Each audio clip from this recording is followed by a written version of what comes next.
Hello and welcome to the Bird Talk Show right here on the Bird Garden YouTube channel. We've got a very special episode today. So glad you're able to join us, whether you're here in the live stream or you're watching the replay, because we are going to upload this live stream as content. It's going to have so much value because we have a special guest today, Mr. Ashby Gale, paleontologist, owner and founder of Charleston Fossil Adventures, no stranger to the Bird Garden channel. Ashby is a friend. He's been on the live stream before, and we've talked about beach combing, bird watching, fossils, and we're going to talk about all of those things today. Plus, if you noticed that thumbnail, Ashby's going to tell us about some amazing finds that he made on a recent trip. And maybe you could tell by the bird that was included in the thumbnail that this was no domestic trip. It's going to be very exciting. I'm glad you're here today. And if you do have any questions or comments during the live stream, you can use the chat and use the @ Bird Garden if you have a question for me. So I'll see that show up in the chat with the orange highlight. If you're watching the replay and you've got questions, I go back and monitor those regularly. I'll be able to respond to you in the comments below the video once it's posted as content. So we're happy to answer your questions. It's good interaction. If Ashby and I today do anything, say anything that you like or dislike, be sure and register that with the buttons, the thumbs up or the thumbs down. We're happy to show the algorithm that we're engaging with the audience. This is stuff that people want to hear, and that's the way we bring it here on the Bird Garden channel. If you happen to make it over to Charleston Fossil Adventures YouTube channel, I recommend you do. There's a link in the description. You will see some quality field paleontology going on that is beginner friendly. And you'll hear Ashby talk about how he can take you on a fossil adventure if you're ever in that area of South Carolina that he services. It's really a lot of fun. He does live streams in the field. He brings specimens back to the bench at home and talks about them in detail.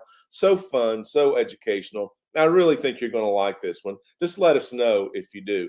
If you think of someone else who might enjoy this kind of content, please share this video across your social media. That's how the channel grows. We'll get some new friends in here. You'll be doing us a favor and your friend a favor. So don't forget to use the share button. If you're not a subscriber, you can just make one click. Doesn't cost you anything, doesn't hurt you.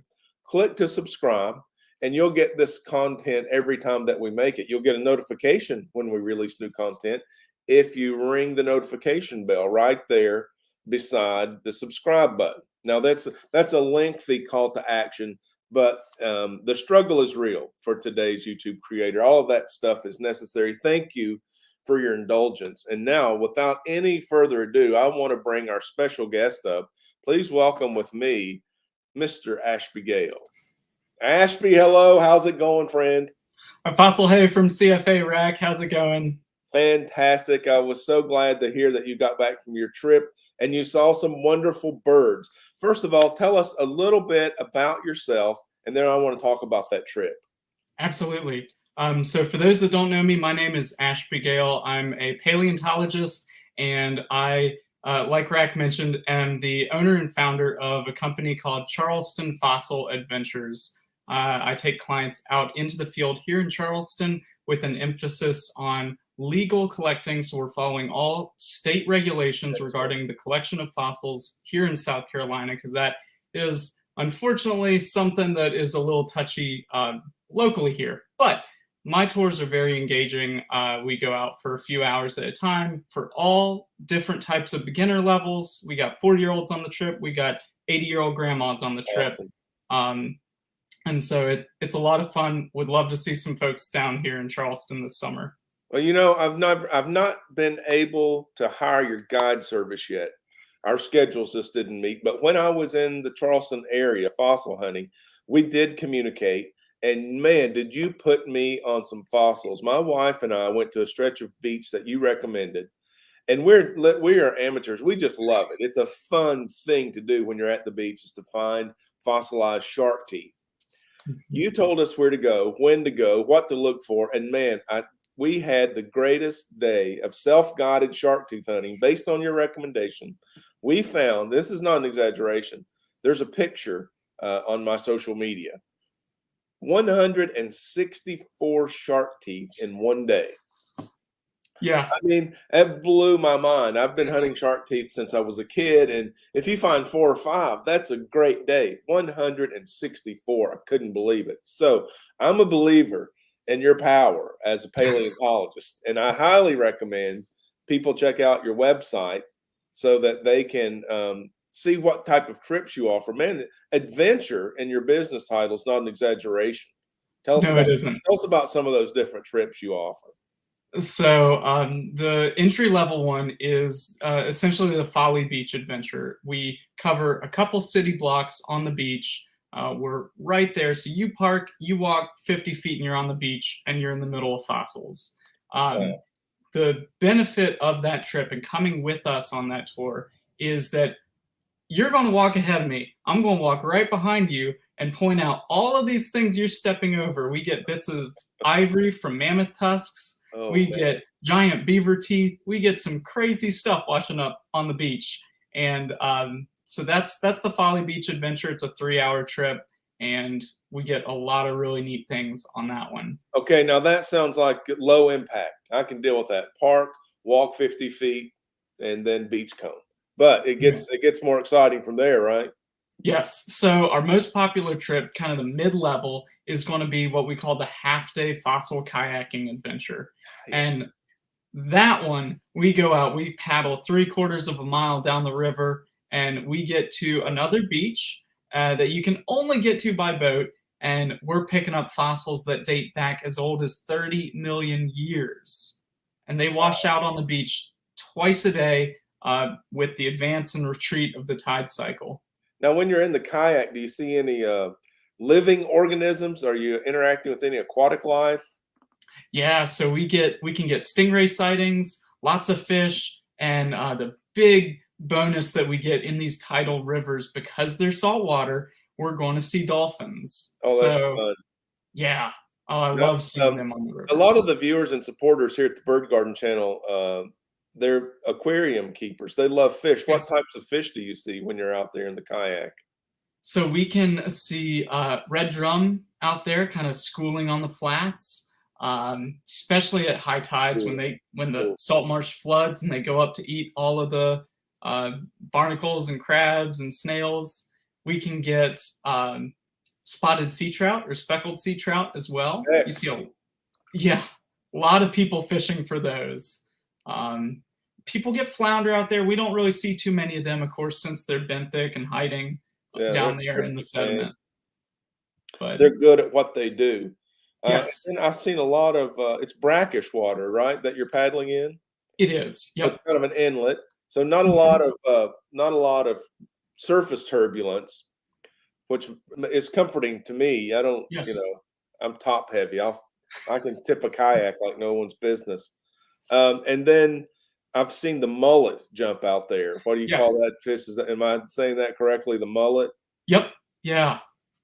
So we get those guys. Their pectoral fins, of course, are situated up a little higher on the body to give them that extra jump out of the water.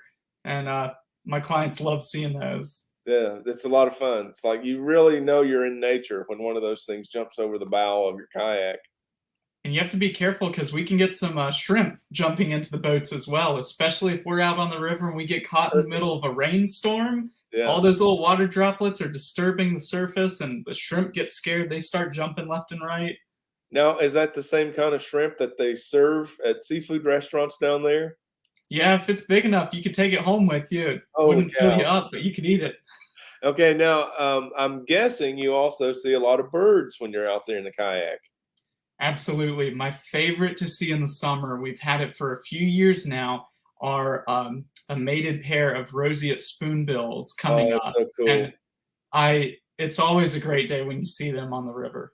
Bright pink bird, large, funky shaped bill. Yeah. Yeah, I like to see those birds too. They remind me of some type of a miniature flamingo. Yep. Yeah. And So now that's excellent. So you got kayak trips and beach combing trips. Obviously, you're a paleontologist. You're doing work with the college. You're doing your career is taking people to discover, find fossils, learn about fossil record. But you recently took a trip out of the country. Tell us where and what that was about. Yep, that's right. So, for those that know, here's the country flag. It Put it in is, chat. If you know it, put it in chat. yeah, before I reveal it, I'll give you the hint. The flag shows a geographic feature of the island. Those two triangles, the yellow and the black triangle, represent two mountains that are found on the island, very prominent volcanic peaks out there. I already know, so I can't guess. But had you not told me, I would not have known that was the country flag. Yeah, we love it. It's Excellent probably piece our of new education. favorite flag. Folks, you're getting this live right here on the Bird Garden channel. Ashby, thank you for the extra effort. Yeah. I don't see any guesses yet. Go You want ahead, me to let the cat reveal out it? of the bag. What? Go ahead and let the cat out of the bag. Yeah. So this is St. Lucia. So we're down there at the very bottom of the Antilles. Very tiny little teardrop-shaped island, 15 miles wide, about 25 miles high. So you're long. way southeast of Cuba, Yeah, north of South America. almost at South America for Okay. sure. All right. So what were the temperatures like down there this time of year? So it was, we had some extremes. At night it was 78. During the day it was 80. Well, I guess I don't know what to say about that. Right.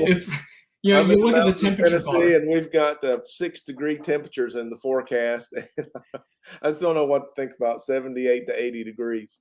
I know. Other than I'm extremely jealous, and I'm glad you made the trip. So, what was the purpose of the trip? What were you doing down there? The purpose was just taking my wife out of the country for the first time, going to a nice tropical destination somewhere where we could do some snorkeling, do some bird watching, and hiking, and just kind of enjoy life. That's vacay. That is absolutely fantastic. So, would you consider yourself an eco-tourist? Oh yeah, for sure. All right. So now here we are again with the birds. It being all about the birds. Why do you go on vacation to see the birds? Where'd you go on vacation? St. Lucia. Why? Because of the birds. What'd you do when you got down there? I saw the birds. And I just got back from the Rio Grande Valley of Texas because it was a birding festival. I've got another trip in the works. It's kind of in the fog right now. No details, but it's based around the birds. So when I find that we talk about things like this, Ashby, people get excited like we are about the birds. And once you get excited about the birds, the next step, and it is logical, but it's more of a subconscious thing, you begin to care about where the birds live. Mm-hmm. You want to make sure you're doing things to take care of the trees and the food and the shelter for the birds, because you find that they're a big part of your life. Maybe you haven't recognized that yet, but they are. I've never been to a place where there weren't birds.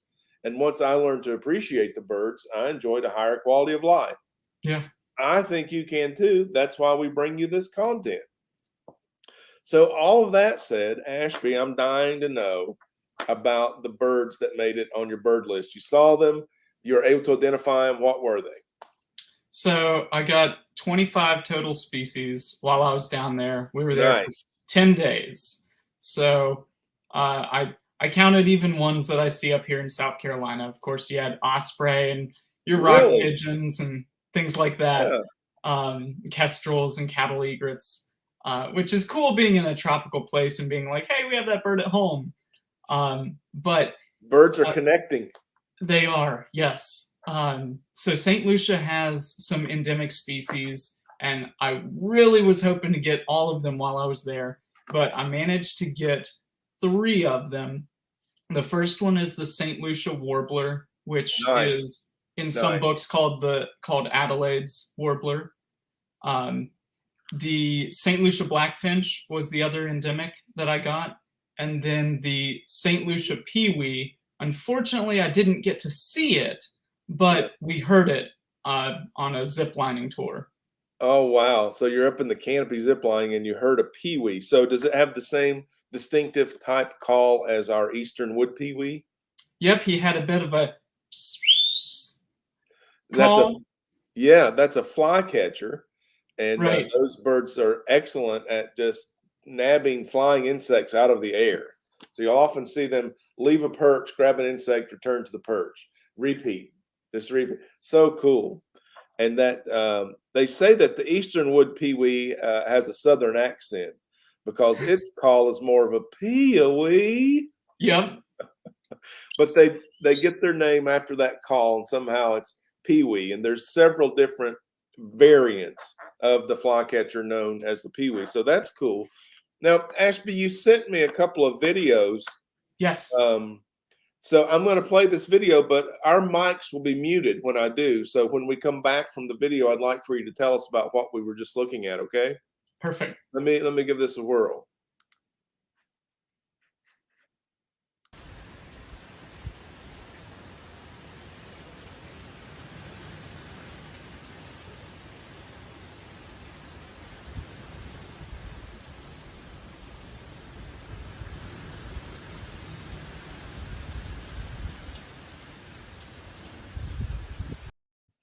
Okay, thanks for sending that. That was incredible. What kind of bird was that? So that was a really cool one called the Grey Trembler. The Grey Trembler. And he was eating an open papaya in a papaya tree there that was right off of the balcony of one of the Airbnbs where we stayed. Wow, And what a great place to be. And how does that bird get its name? so it's great. You know, when I first saw it, I was like, huh, that bird looks like a juvenile, because he was on the branch and he was going and he's flapping his wings. Like he was shivering or something. He was shivering, he's shaking, trembling. And you know, I looked it up in the guide and bam, Grey Trembler for, you know, they got that like whitish gray eye, that Yeah, really super long bill. beak. Yeah. Yeah, super long. And then that habit of shaking, trembling on the branch. How does that suit the bird? What's up with the trembling? You know, I haven't looked into that yet. So maybe if someone here knows, I'd love to. So it's like a genetic nervous condition. Yeah.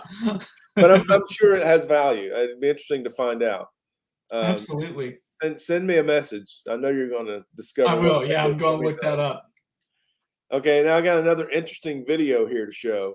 Yep. You can talk about it after we're finished watching.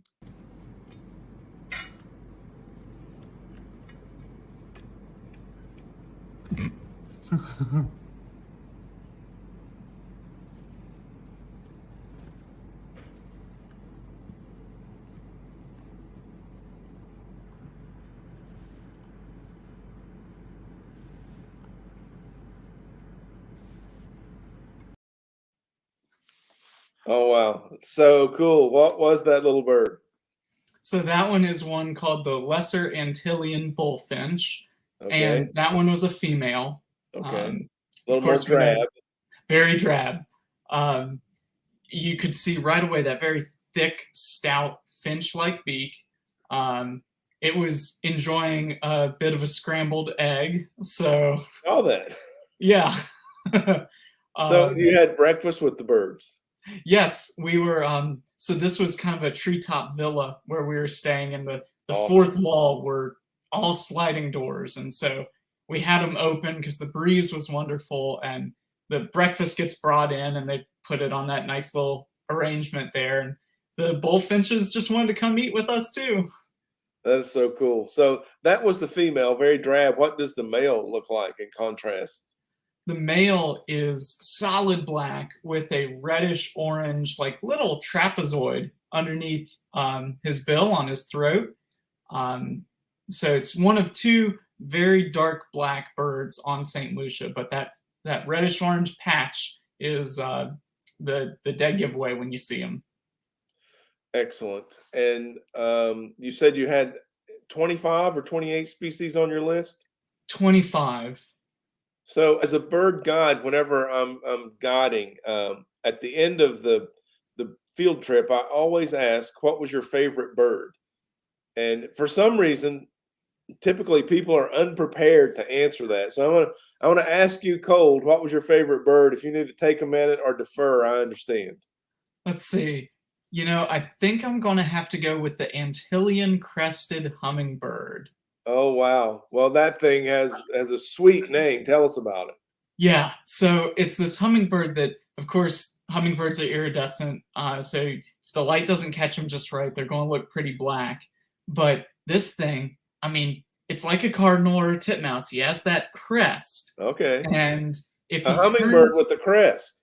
yeah, if he Wow. turns to you just right and he pops that crest up, it's vivid green. I mean, the brightest green in birds. So just it's iridescent like the gorget, and if it gets in the right light, it can be black or it can be this brilliant color. Wow. Yeah, So how big is this hummingbird? it's kind of a medium-sized hummingbird. You know, you're not looking at one much larger than, say, a ruby-throated. Okay, He's a so little bit bigger, a little bit bigger than the one we're familiar with here in the eastern United States. right? And what was the beak length significant or curved or anything? It was downturned a little bit. The purple-throated carib and the green-throated carib were two other hummingbirds there. I did manage to see both of them, and they both had, and my memory's blanking, which has the more significantly downturned Sure. bill. But Yeah. one of them was really significant, and the other was more gradual. And it was the lesser Antillean hummingbird? The Antillean Crested hummingbird. crested hummingbird. Yeah. How many hummingbirds do they have down there in St. Lucia? Well, that's a good question. I saw three. Nice. I think that might be all that they have. There might be one other that we didn't get to see, but it's only a handful. So you mentioned a guide. Did you buy a field guide for the birds of St. Lucia, or tell me about the field guide you used? So I wish I had it with me. I borrowed it from a friend of mine that is an epidemiologist and has traveled all over the globe. So she had an old copy of James Bond's Birds of the West Indies. James Bond's Birds of the West Indies. Yeah. And he was a famous birder pre-fictional James Bond. And they based I want that book so bad right now. the exact details of the story are evading me, but somehow the James Bond character, whether it was the actor or the writer, was into birds, and he pulled James Bond from the birder James Bond. Of course he did, because Yeah. it's all about the birds. Right. Now we know, again, right here, live on the Bird Garden channel. You don't get this stuff on the street.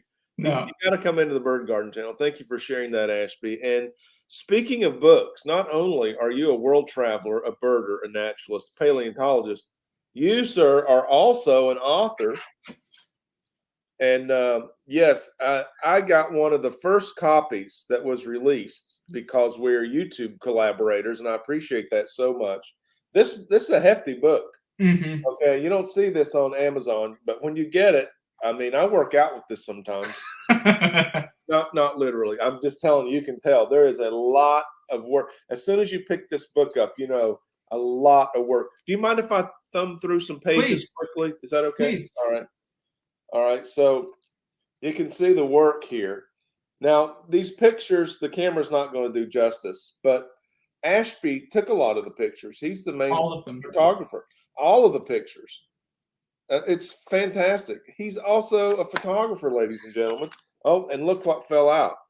Oh, hey, ID cards. And where did I get those? From my website. From your website. And it's so easy. What shark tooth is this? Well, let's look at this card Ashby gave me. They're about all on there. Yeah. They're about all on. But this book, A Beachcomber's Guide to Fossils, tell us about the book and how people can get a hold of this, because I find it very beginner friendly. Absolutely. So this is the result of a 6-year collaboration with my parents. My parents have been into fossil collecting since the 80s and then got me into it. And we were trying to identify our fossil collection in 2013 with a black and white staple bound pamphlet that you couldn't tell a thing from the photos. And, you know, it was great. It had been out for 40 years and a lot of people used it, but we're like, people need something better than this. So we decided to write this book. We publish with the University of Georgia Press. It's $29.95, and Unbelievable value. yeah. Oh, everyone's like, "Are you sure that price is right?" Because it doesn't sound. It's over 500 pages, 1,200 color images. The whole thing is in color, and yeah, and you can get it on my website. Give us the Amazon. website. Speak the website, just so we have that out there. Yep, website is chsfossiladventures.com, and it's right there on the merchandise page. Of course, you can check with your local bookstore as well. If you don't get it from, the authors, try and get it from a local bookstore. And so, how do I want to? You have a link to your website in all of your videos on YouTube, right? So I want to recommend anybody who wants more information about Ashby or Charleston Fossil Adventures or the book, Beachcomber's Guide to Fossils, go watch a video at Charleston Fossil Adventures. As a matter of fact, he published several videos about the book. Mm-hmm. So go over there and learn a little bit more about the book. He's just scratched the surface, obviously, here, if you're interested at all. And you're not talking about only shark teeth. No. On the beach. So tell us about some of the varieties of fossils you might find beachcomber. And tell me the range that the book covers. I'm only interested in the eastern seaboard, basically. Absolutely. So it's applicable from Texas to Florida, all the way up to New Jersey. Of course, there's species in there that can be found elsewhere. We just focus on beaches because fossils that are on our beaches get scattered, they get broken, they get tumbled and worn into odd patterns that you'll see along various sections of the coastline that you don't get in, say, a quarry, or somewhere where you're just looking at the layer where the animal died. I want people to enjoy this book. I wish I could properly encourage them to check it out. Less than $30. The book, if you're into fossils, if you're into nature, you like where you find fossils, you're going to be out there in it. If you're looking for fossils, it's a fantastic reference for your library. Again, it's one of those things I consider a quality of life enhancement. So I can't endorse it hardly enough. To tie it back, all about birds. By the way, this is not paid. Ashby is not paying me to say this. It's not sponsored. This is my opinion of his book. Right here on this page, it's page 353. That is a thoracic, so a vertebra from a bird that is in the rib cage region. So that is a bird vertebra fossil that is in the book. Nice. Yeah, right there on page 353. And you've taken the same fossil, 4 different pictures. Absolutely. So that's the detail of the book. One fossil, 4 different angles. And that's something that members of the public don't really realize, is that in scientific publications, you're going to get the same fossil turned in at least 2 different ways, usually 4, sometimes up to 6, to see every single articular surface on that bone or tooth. And so that's something that a guide needs. If you're going to have a resource out there, you need to be able to see all sides of it. And we go over in the How to Use This book, we talk all about that on how we have laid it out. So I'm familiar with scientific publishing photography, and there's an apparatus I'm familiar with, the specimen manipulator. Okay. So that holds your specimen at the right angle for you to take the picture. What did you use for these fossils as a specimen manipulator? I used all kinds of things as specimen creativity. That's what you used. What? Creativity. Yeah, I did, honestly. So I used cotton balls. I used the plastic SD card holder. I used foam, like a foam core backing board. I even used putty to stick that fossil on a vertical surface so that I could just shoot the front of it Sometimes I shot head on, sometimes I shot straight down. So now you're getting the idea. This is a real photo shoot. This isn't a snapshot. Oh no, not at all. 500 plus pages of that. So you mentioned 6 years, Yeah. and I'm not surprised. As a matter of fact, that may have been a pretty quick turnaround. Yeah. Although there were 3 of you working on it. This is So true. you were 100% the photography person. And were there slack times within the 6 years, or were you busy? Yeah, no, there were. So the first 2 years were the most intense. Me and my parents, I was in South Carolina, my parents were in North Carolina. We met each week over Skype because Zoom didn't exist at that time. And Yeah. we would have weekly meetings on Sundays talking about, hey, what'd you do for the book this week? Did you get your action items from the last meeting completed? And I would give a report of, oh, I photographed 30 more fossils for the book, and I've laid out this Business many meeting pages. with the folks, Right, yeah. So yeah. year 3 through year 5 were the slack periods, and then year 4 to 6 were actively publishing with the University of Georgia. It's a slow process, and it's one where you might send them a dozen emails and they're not going to reply to you because it's like, they're working on so many different books, and getting everyone's out is Yeah, I cannot imagine the frustration. I mean, even as a YouTube creator trying to design a T-shirt with the local company, that you get frustrated with the communication. I can't imagine trying to, oh my gosh, put together 500 pages of what do you call this? Semi-technical text. yeah. And then making sure that the editor keeps it accurate. And then when the designer gets a hold of it, I've got arrows pointing to things on those photos. I've got different lines drawn through some of them. And it's like, those things need to be where I put them. And if that designer shifted it, we had to edit this manuscript. It was over 1,000 pages of like actually editable text and photos. Holy cow. And you had to make sure everything was right. Well, we have no idea what we take for granted as a reader. Right. So, yeah, great when we can express things by purchasing the book, commenting on the book, reviewing the book, and the same thing with our YouTube channels. I know, Ashby, you're putting a lot of effort into your YouTube channel, and it's wonderful when a viewer will hit the like button or leave a comment and subscribe. These things that you would think aren't difficult or costly, but just so difficult to convince someone to do that. And in a sense, it's good. I think we build community. Those who do care, who are sincerely interested in the content that we're putting out there, they do engage. And people that are just passing through, they seem not to, and that's okay. That's okay. Thank you.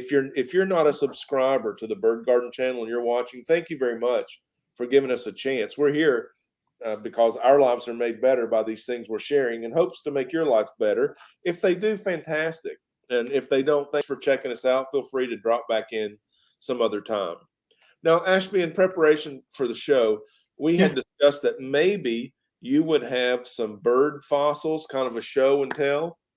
I might have a few here with me. Well, what I'm going to do, I'm going to give you the full screen. I'm going to be out of here for a second, if that's possible. Let me see. Okay. All right. Are we good? All right. I think I can't hear you, Rick, but I think I'm good. So we'll show some fossils here. Sorry, the sun is getting a little lower in the sky now. But right here, I've got a limb bone from a bird. This one is over 11,000 years old. This is one of the leg bones. And this guy, from the Pleistocene epoch, so the period of time everyone knows as the Ice Ages. So it's the youngest fossil that we can get on Earth is from the Pleistocene epoch.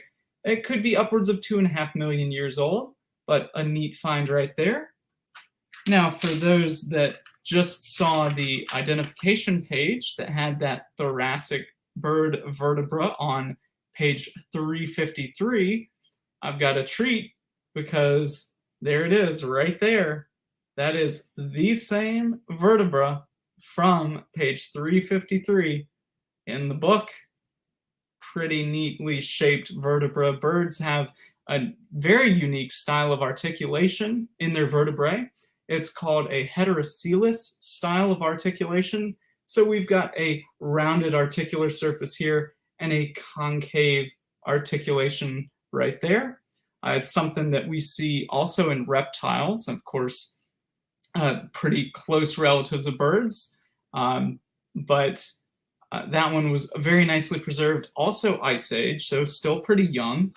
I'll show you two more Ice Age ones before I show you a really old one that, for all of the birders out there, we would love to spot this thing if it was still out there, but I'm getting ahead of myself. Here is a neck vertebra, so a cervical vertebra from something like a pelican or some other seabird from the Ice Age too. So pretty neat. You can see the spinal cord opening right there. And my next one is really cool. This one, I almost thought it was a plastic pendant from a necklace because it is so beautifully preserved, and it looks like a Velociraptor claw.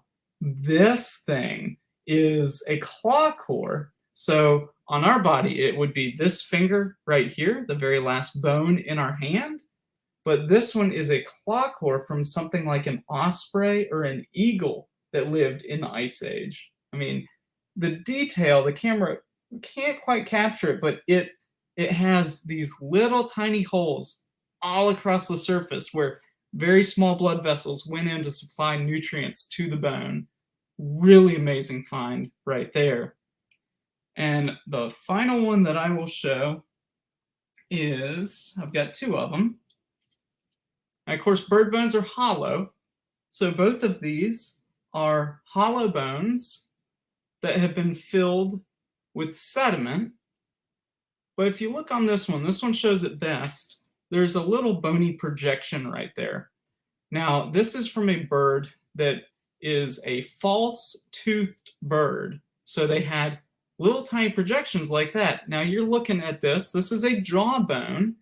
And you're saying, Mr. Ash, that jawbone is 1 inch long. And what if I told you that jawbone was a lot longer? We would have been looking at a jawbone closer to at least 2 feet long from a bird with a 10-meter, a 30-foot wingspan, flying around like an albatross over the open ocean, snatching up fish, tuna, things like that that are swimming up near the top of the surface of the water. This is called Peligornis. It was a species discovered when they excavated a new section of the Charleston airport, and the full skeleton, or at least one of the wing bones, is on display at the Charleston Museum. And really, really cool fossil, this false-toothed bird. Amazing. Wow. Yes, I would like to see an albatross that big. I love that you had a fossil of a false-toothed jawbone. So that wasn't really dental work. It was just the shape of the beak that helped the animal to procure food. Absolutely. So these were special cells in the jawbone that just said, hey, we need to grow taller. And they create all these little peaks along the bone. I've seen a photograph of a hummingbird that does that.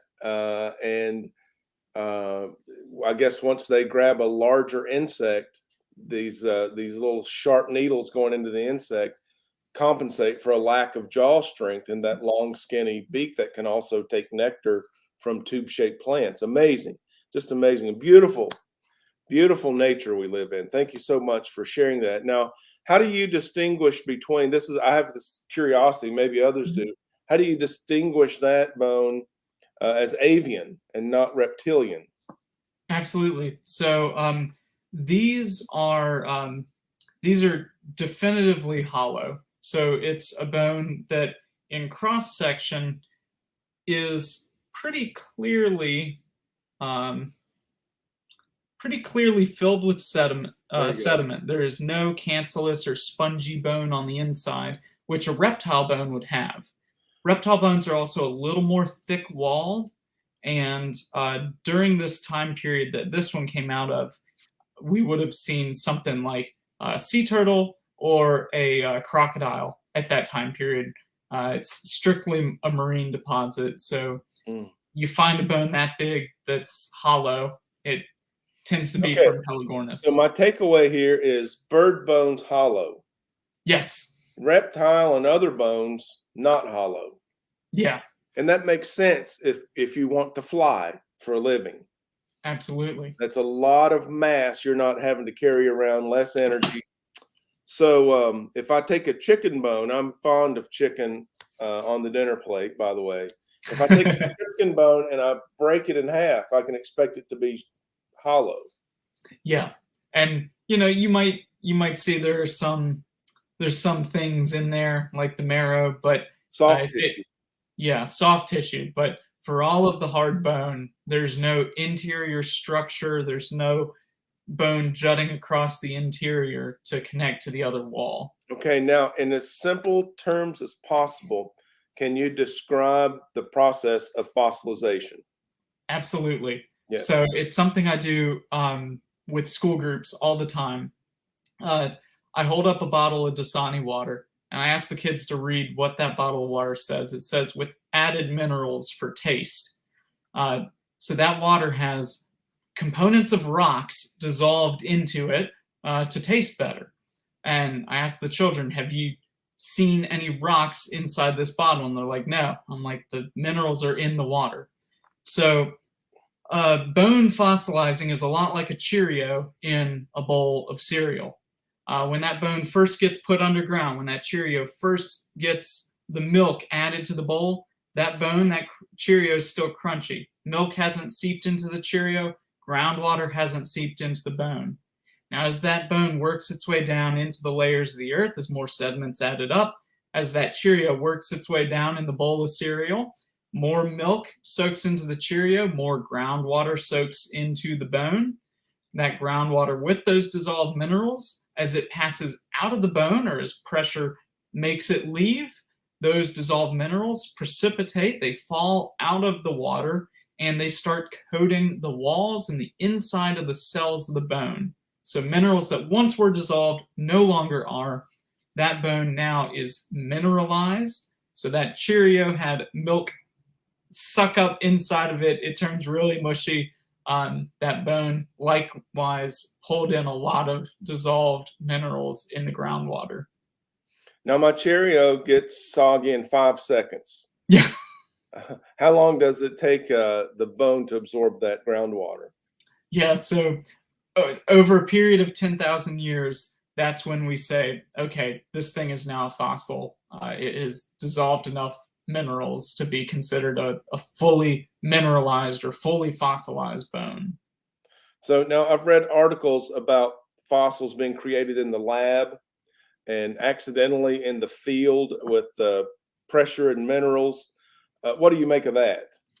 That's a lot of those are pseudoscience. A lot of them don't really have, they're not peer-reviewed projects, and you might be able to consider them subfossils, but they're not truly fossils. It's not, a lot of people like to point to stuff like that and say, hey, look, a fossil can become a fossil in less than 10,000 years. And those, just unfortunately, that's not the case. So you believe no fossil exists that's not at least 10,000 years old? You can have subfossils that are in the several thousand year range. By subfossil, you mean like partially fossilized? Partially mineralized, okay. Exactly. Yeah, and so that's the better word, mineralized. An organic material becomes a mineral. And sorry, you broke up just a little bit there. I was just capturing what you said there, that we're saying fossilization, but mineralization might be a better word, where organic material becomes a mineral or inorganic material. Right. Yeah. So it's easy to, if we paint the big picture, we just say fossilization. Of course, like we point out in the book, there are many different types of fossilization. So for me on the coast of South Carolina, the bones that we're collecting fall under a much longer word called permineralization. And that's the process that I just described. Permineralization. Yeah. All right, very good. Well, again, I have read lots of material about the age of fossils, and some of it has been more scientific than others, that's for sure. But that's reader's discretion. Thank you for clarifying where your book comes from and how you make these determinations. And I think you told me one time it's difficult to achieve a degree as a paleontologist. So basically, you study more in depth other natural sciences, such as what? I wouldn't say necessarily it's difficult to achieve the degree, but more that paleontologists have degrees that say environmental science, Yes, geology, yes, biology, evolutionary geology. biology. So Yes, it's just that finding a paleontologist whose diploma says paleontology, yes. that's the tricky part Well, because I think in modern education, that paleontology is very general. And now, if you want an advanced degree, you're going to have to specialize somewhere, and you're not a generalist anymore. You're a biologist or a geologist or environmental scientist. And paleontology definitely incorporated.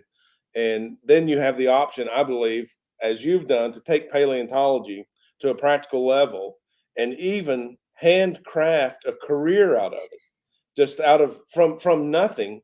yeah. Here's the career in paleontology. Meet Ashby Gale. Oh, and by the way, worked 6 years on a book called Beachcomber's Guide to Fossils. Yeah.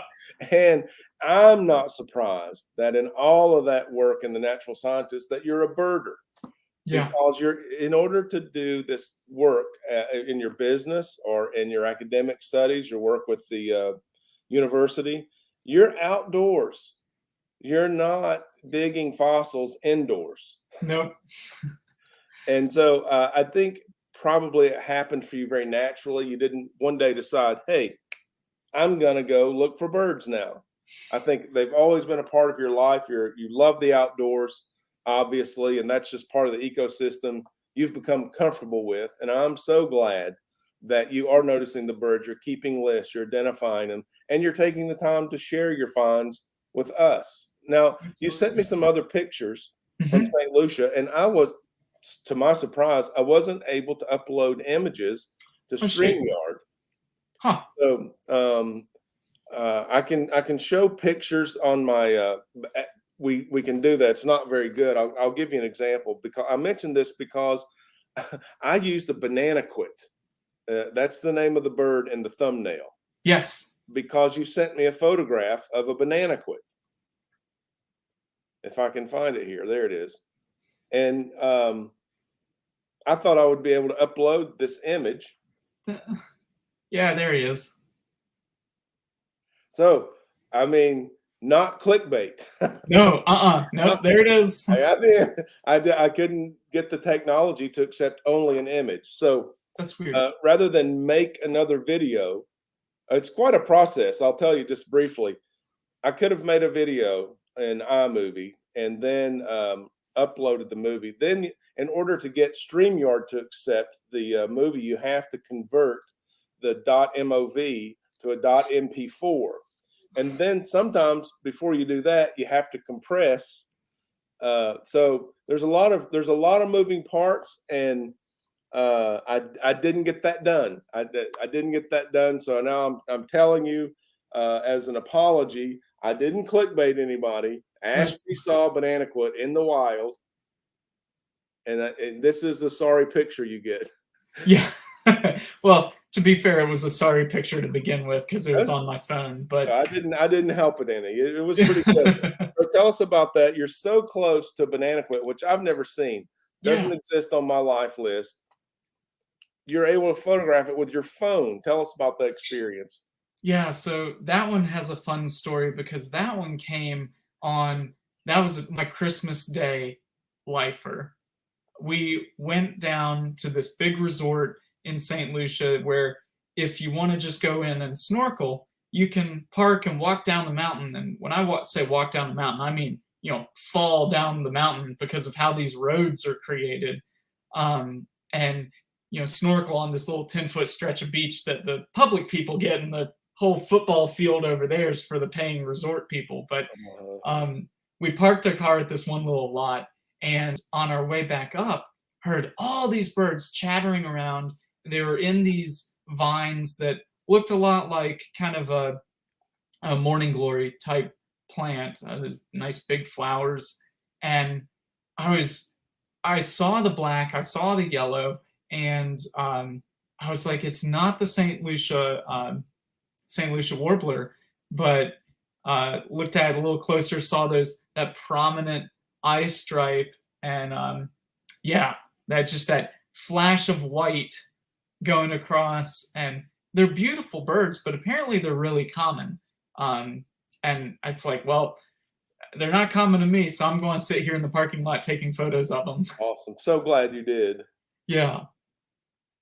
I've got another photograph here. You can identify this one for us. Yeah.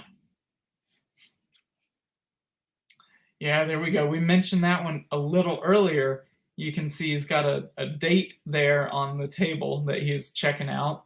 That you might be able to see just a little bit of red under the throat there. That is that lesser Antillean bullfinch, and that one is the male.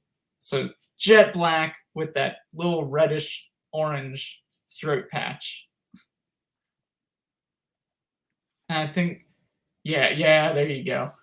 And that finch beak. I mean, look at that thing. And that one, the female was the one who had breakfast with you. That's right. Yep, she was enjoying egg. And let's see, was there another one? The other one was the video of the Grey Trembler that I sent you in that pairing. Right. Yeah. And it's not trembling its wings here. You get to not see there. That enormous beak and that thin head. Great for gouging papayas. Now, the fun fact about that papaya tree, and had I had time, I could have sent it to you, but maybe we'll have to follow up with another thing showing the image. But you're always welcome here on the Bird Garden channel, Ashby, and definitely we'll follow up on that. So these two would fall more in the Mammal Garden channel, because we get to the resort and we're sitting on that porch. I look up, oh, cool, papaya tree. Oh, wow, one is kind of half eaten open. And, while I was sitting there during the day, I saw all the birds going to it. Well, that night, I was just like, oh, the air's cool. I just want to go outside. And I'm sitting on the porch, and I see a bunch of motion going around. And I was like, oh, cool. There's bats out here flying around. Nice. And suddenly it's like, well, wait a minute. They're not leaving here, and they're not just flying around for insects. They're coming to a very specific point and leaving. I pulled out my Nikon, and I have a 28 to 300 millimeter lens. And yeah, someone's got it. We saw fruit bats. There were probably 100 fruit bats swooping in, sometimes 3 at a time, on this papaya, chewing out the next papaya in the video that I sent you. They completely demolished that next papaya in one night. And we took photos of them then, and then we kind of spooked them a bit because I didn't want to scare them off. And so I went out later that night because I said plural mammals. And I was like, well, I want to see if they're back. And they weren't. But I'm like, something is in the papaya tree. And lo and behold, it was the native opossum to St. Lucia. And they're really small. They're really adorable. And this one was two sizes, one that was a little younger than the other. And so I got this great shot of them just sitting up there on either side of the trunk, just kind of checking me out, like, hey, why are you taking photos of us? We just came for the papaya. And so they broke the skin on the papaya, and then that's the one the birds were coming to feed on. Exactly.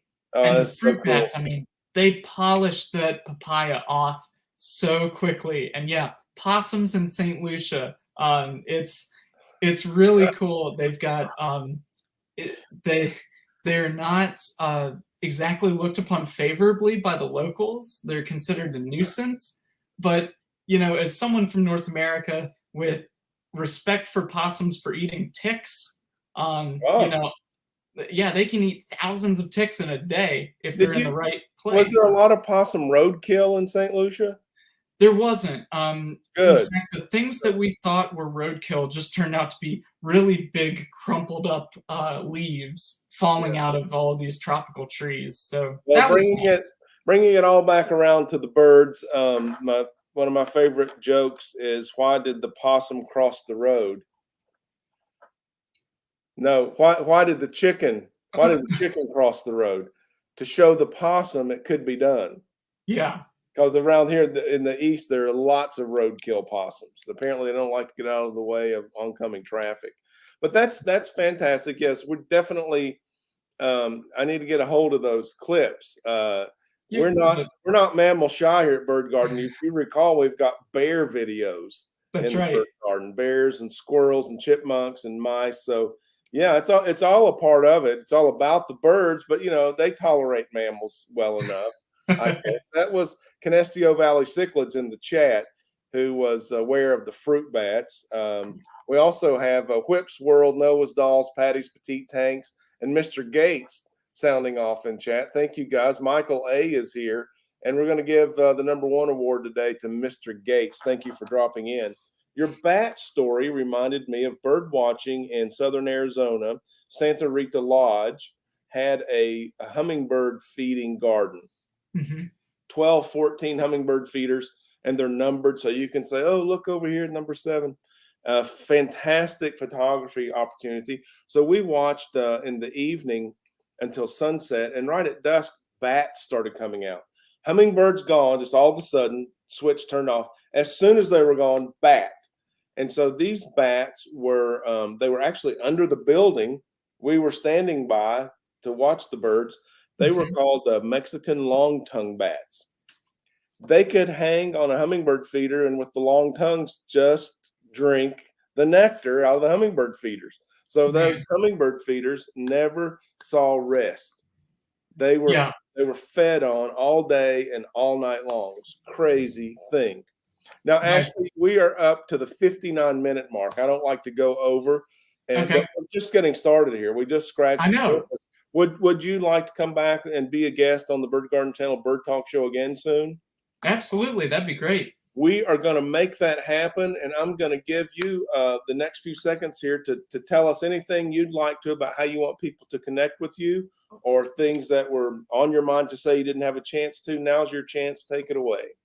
Well, we just got caught up in everything. I forgot to share my Christmas present this year. I've always, when I worked as an interpretive ranger at the state park on Edisto, I had a pair of binoculars there that were the state parks, and so I could use those.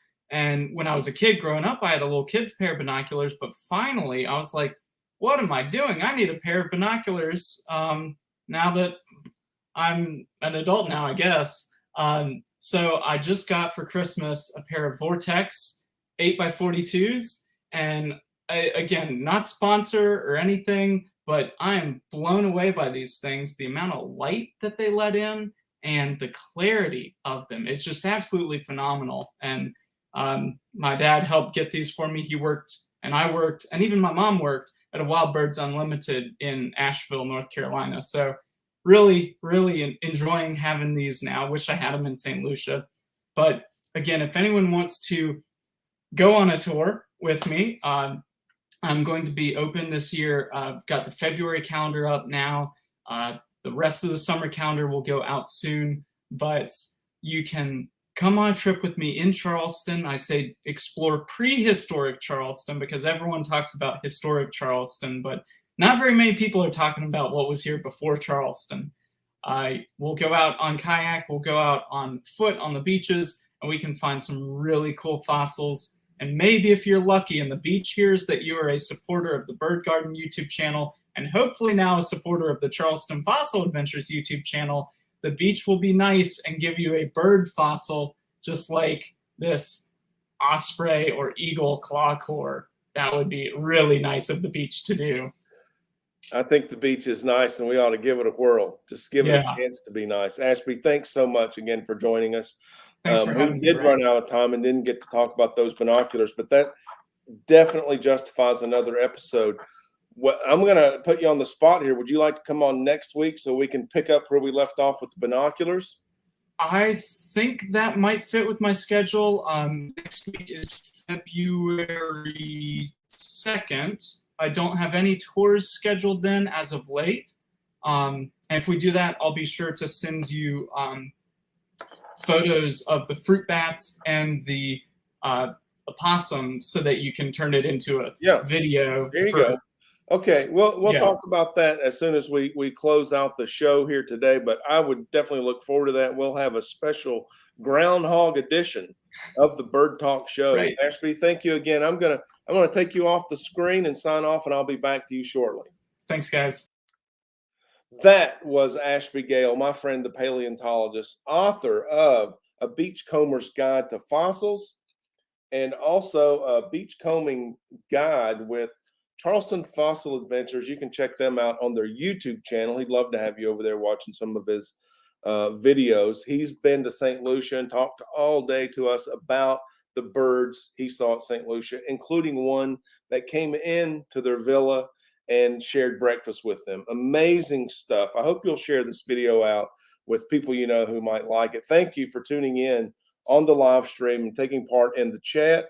And if you're watching this on the replay, thank you very much for sharing some time with us, and feel free to drop back in. We'll be back next week, same channel, same time. We're going to be here on the Bird Talk Show, Bird Garden YouTube channel, 1 o'clock on Wednesday live. And hopefully we'll have Ashby Gale back as a guest. We're going to talk about binoculars. We're going to talk about bird food. We're going to check in with the bird garden feeding station. We didn't get to do that today. It was very active. You can do that after we close this show down. You can go to the Bird Garden channel, 24/7 live bird feeding station. We've got red-headed woodpeckers, white-crowned sparrows out there right now. Go check it out. Don't forget to like, share, and subscribe, all those things that help out the channel. I'll keep putting food in the bird feeding station to help you out, lower your stress, give you a place to escape, connect with nature. You don't have to feed the birds. You don't have to go through the expense of buying the food or the mess of cleaning up. You can watch my birds. Glad to have you do that. If you decide you want to do it, I'll help you do it. Leave me a question in the comment. I'll let you know how I like to do it and how it brings all of these birds to the bird garden that you see every day. With that said, I'm going to get back in the green room with our guest and make sure that we've got a good show in the works. Hopefully it will come out next week, if not shortly thereafter. And until then, why don't you get out there and see some birds?